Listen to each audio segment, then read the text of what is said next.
Squid Game, originally a South Korean dystopian TV series, became a global phenomenon when the world decided to turn it into a reality TV show. The premise of Squid Game the Challenge is almost entirely identical to its source material. Of course, though, nobody dies. 456 people are placed within this challenge, in which they have to compete with one another for a chance to win $4.56 million.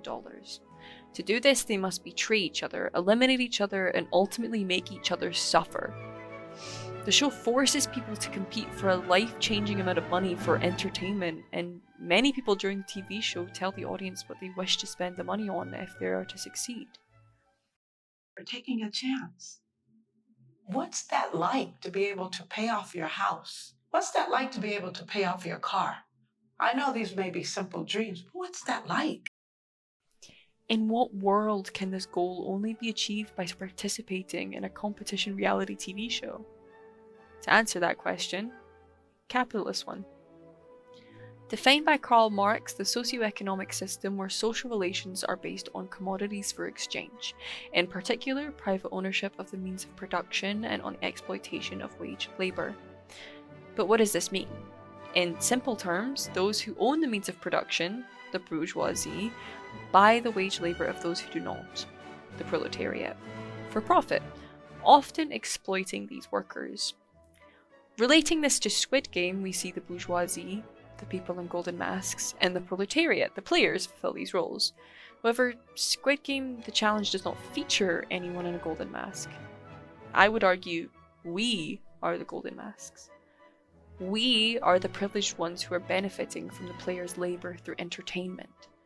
Reality competition shows tend to have this premise: the lower class, the contestants, competing for some form of prize that would benefit their lives significantly, and the upper class, us the consumers, who simply watch and observe their struggles. For example, Survivor. Sarah has Lindsay's legs free! Morgan and Sarah have Lindsay free of the post. Now they just gotta get her back. Lindsay's grabbing back on again!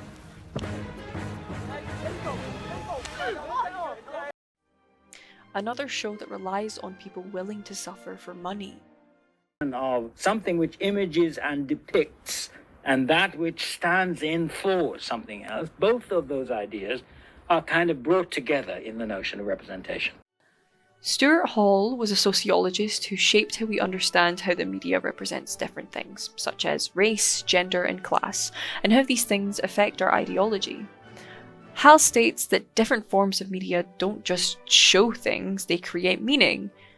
For example, when we're shown a certain stereotype or idea relating to a group of people, such as the poor committing crimes or being unruly, it frames them as such.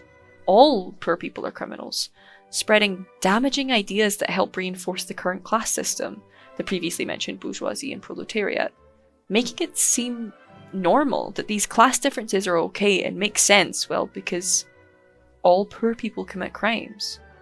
That is representation. Squid Game the Challenge is the perfect example of representing class, treating the lower class as animals to compete in these trials, dangling a carrot in front of their faces with only one getting to take a bite, portraying the working class as backstabbers and villains, and this paints them to be untrustworthy, and similarly they portray the working class as pathetic and desperate for a chance to live comfortably, giving the world a negative image of them, a bad representation. However, due to it being entertainment, having dramatic music and specific shots to dramatize the show and making it more thrilling to watch, lessens its realness. Consumers watch and that's all, not considering how truly terrifying it is to watch real human beings suffer just for a chance to live financially comfortable. In conclusion, Squid Game the Challenge represents class poorly, and every part of the show dehumanizes the working class, even down to the numbers on the players' uniforms. The wealth struggle should never become entertainment. People shouldn't have to compete for basic necessities. The poor are not players in a game. They are human beings.